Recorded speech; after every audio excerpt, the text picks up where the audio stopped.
Hello everyone from Chelsea Fan TV. My name is Alex. I'm outside someone's house because we've only got one umbrella, but Stamford Bridge is over there, so we are still outside the stadium. Lewis, I mean, 3-2 against Brighton. I don't know what you predicted going into this game. Me personally, one of the very few games I've been nothing but negative about. I had no optimism going into this. I thought, actually, when I rewatched the Newcastle game, it was much worse than I realised. I didn't think that Cucurella was that bad in the stadium. He was. I didn't think that Reece James should have got a red. He should have. So there was just a lot of things that maybe I didn't understand the full context coming out of the Newcastle game. For me, this is a bit of a head fuck as well, if I'm being honest with you, because I'm still taking a lot of negatives, but 3 points is 3 points. Yeah, let's say an ugly win. I think that's the right way to describe it. We grinded hard after the red cards. I think we defended deep. We were very aggressive in terms of our attack, our defending 1v1s and everything. And I think we handled the game pretty well. It doesn't look pretty because we know the situation with Brighton going into this game. They just came from a match on Thursday at Athens. They had 11 injuries. That's why I wasn't really as negative going into this game, because I was thinking, we have to win.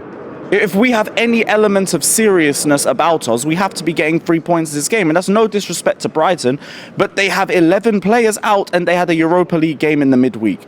If we could not handle this game, what game are we handling? Because they play to our advantage. They play out the back. They play attacking football. They don't sit back. They give us space to deal with. Everything fell into our hands for this fixture, so we had to take advantage of it. The players did it. It wasn't as pretty as I expected it to be, but that's because of Conor Gallagher's stupid red card. But big up to everybody except him, I'd say. From Gallagher's perspective, it's yet another naive moment from, I'll say, the team. I'll pinpoint him because he has the most fouls in the league this season, or at least the most fouls in the Chelsea team. That was a stat doing the round the days before this game, like it's even a good thing. And then yet again, we give away 2 stupid yellow cards.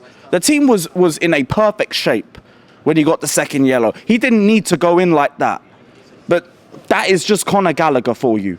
There's positives to his game, there's negatives to his game. He's too rash, and yet again, it got exposed today. The second time in just over a year that he's had 2 yellow cards in the space of a half. Needs to be better from him. But it's a team problem as well. I can't just isolate Gallagher. We concede so many fouls per game, it's not even funny. Caicedo nearly got himself sent off in this game too. But that was dissent. And that's what frustrates me, Lewis. And when I talk about negatives, a huge negative is the referee. I thought the referee's shit every week. But for me today, it was like watching a basketball game, mate. Anything was a yellow card. Should have been sent off. I was checking my phone after the game. Apparently he did something that shouldn't have been sent off, but it wasn't. But the only thing I get coming out of that game with the ref is that that's the first time I've seen a ref go to the VAR monitor and reverse the decision. At that point, I was like, we've bottled it. Yeah, it hit him in the face. We'll take it. Don't even know why they sent him into the monitor in the first place with that in mind, but whatever. Like, do you know how long we've been waiting to get a home league win? It's been ages. We'll roll through that. But it's been ages since we've had a home league win. The fact that we've done that is at least confidence building. We are a very good run of fixtures right now. I know we said Brighton and United were part to play in that as well. But Brighton, they had all the injuries, they had all the extra game time. Manchester United, not the same thing, but they're just in terrible form and they've been a terrible unit this season in general. If we can't end our winless run against Manchester United on Wednesday, I don't know when we're going to do it. The opportunity is right there. The opportunity is there right now for a very good run of wins or results. Now is just a perfect opportunity to build on it. It's annoying that Gallagher's not going to be in the game on Wednesday. It might have actually suited him. But who knows? There might be some positive. Maybe play Cole Palmer in the 10. Maybe give Mudryk or Mudryk a run. Didn't even think Mudryk was that bad. There were some good moments from him in the game. I think it's just positional sense and knowing where to run at certain times. Like Jackson had a great chance. Same as the whole attack. You could say that. Do you remember the Newcastle game? That shit was disjointed as hell. I agree with you in that, but I think that, when it comes to making runs, Sterling seems to be quite reliable. You know where he's going to run. I'm not talking about when he has the ball. I'm talking about when he doesn't have the ball. But for me, Mudryk off the ball still needs to improve, just general positioning. Sometimes if you've got two players making a run in the middle, go out wide or something like that. So for me, that's just where experience comes into it. I think that we have to be patient with him, because the guy that was sat next to me, Steve, he was saying, the footballing IQ is not there. And that's what Frank Lampard said to Harry Redknapp. And he's right to an extent. Yeah. But if you don't play Mudryk in these games, it's never going to get there. So, when he had the momentum towards the beginning of the season before we had that break, I actually think Mudryk is really getting better and better, and I think it will be exactly the same if we continue to play him. But then it's a case of, do you drop Sterling, do you drop Palmer?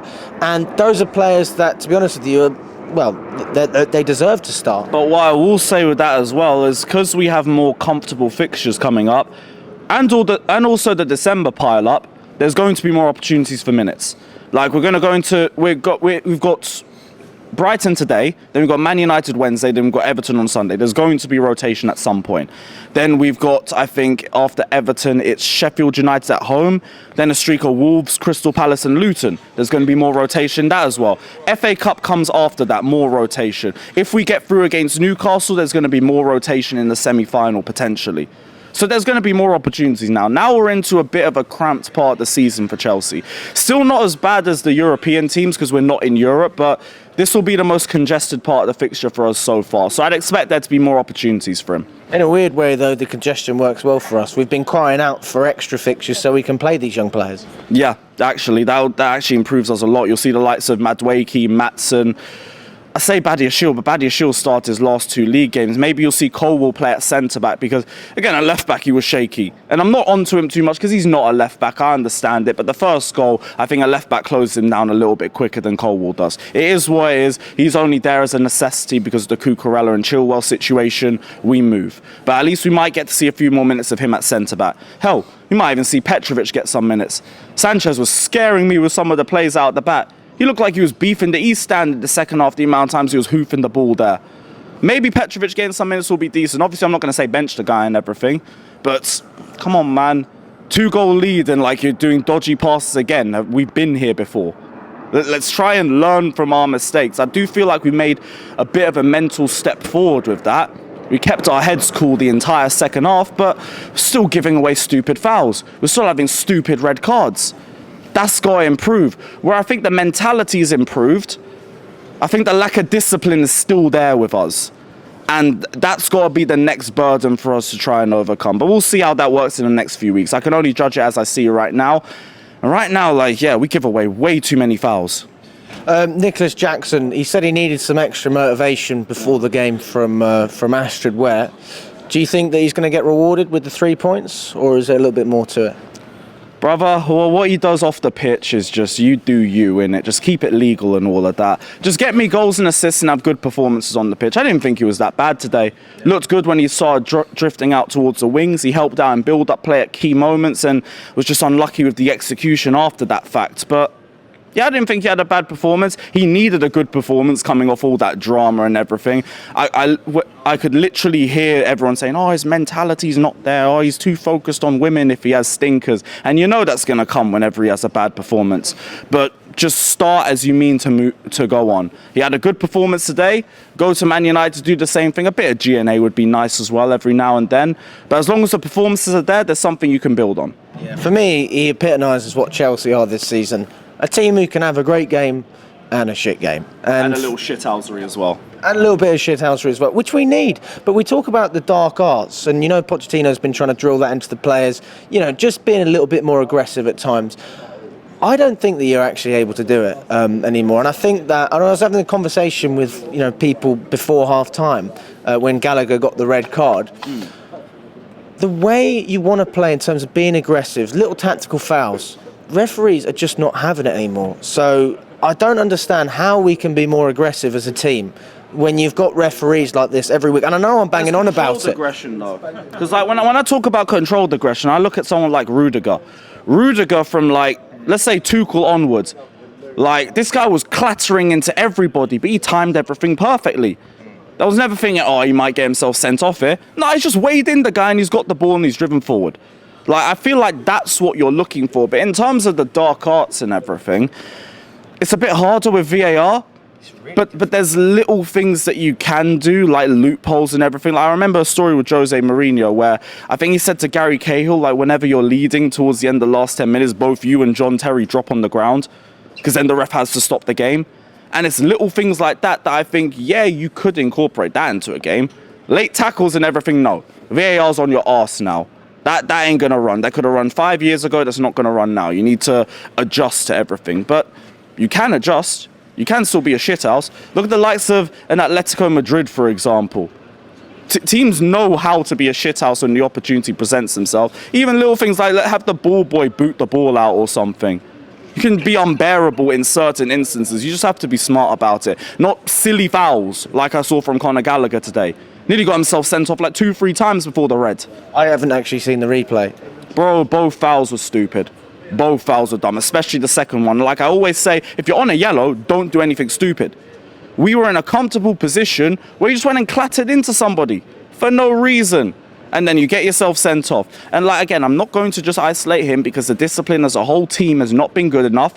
But just coming off a game where we had as big of a problem as discipline, like the Newcastle game, and a game where Pochettino specifically said that we need to be better disciplined, you go and do that. You need to be better, man. You're meant to be the captain. 2 captains week in, week out have now been sent off. I'm at a point where it's just like, give it to Thiago Silva at this point. Because we're just handing this armband around like it's hot potato every week between whoever's fit or whoever's not suspended. Just give it to Thiago Silva. He's not going to get himself sent off. There might be a bozo moments every now and then. Like, he does look like he's slightly on a bit of a decline. But he's the cool head in the dressing room and he's the experienced guy. Just give it to him at this point.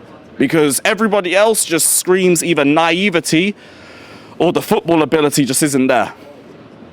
So, yeah, give Thiago Silva the armband. Maybe we'll all be a bit cooler as a result of that. But as a team, please don't go to United and do anything stupid. We haven't won there in nearly a decade. We haven't beaten United in the league since 2018. If there is any opportunity for us to get a result, it has to be on Wednesday. No stupidness, no wasted chances, no dodgy play out the back, no dumb red cards. Just go and win. They will give you the victory if you go there and you play serious football. If you go and you play with some killer instinct. These words don't really resonate with us at the moment. We've not been playing serious football. Well, consistently. It's time to start, isn't it? Because like we had the easiest start to the season, we ballsed that up. We had a tough run of fixtures. We only really beat Tottenham. Like, it's time to get results. We have a very comfortable run of fixtures right now. Build on it. We didn't build on it the last time. You do it this time. Because we need to climb up the table. Like, we've done well to get a victory today, but it's only got us back to 10th. We're only just scraping the top half of the table again. We want to be serious, so we need to get results, especially when the team are there for the taking. Man United are there for the taking. The fact that they've been above us for so long this season is a disgrace in itself. It's time to actually remember who we are. We've shown the mentality of the Chelsea of old today. Now go and get the results away. Go and get the results where we need to get the results. Then you go to Everton, you go to Luton, you go to Wolves, you do the exact same thing. But the run is there to be taken. Take it.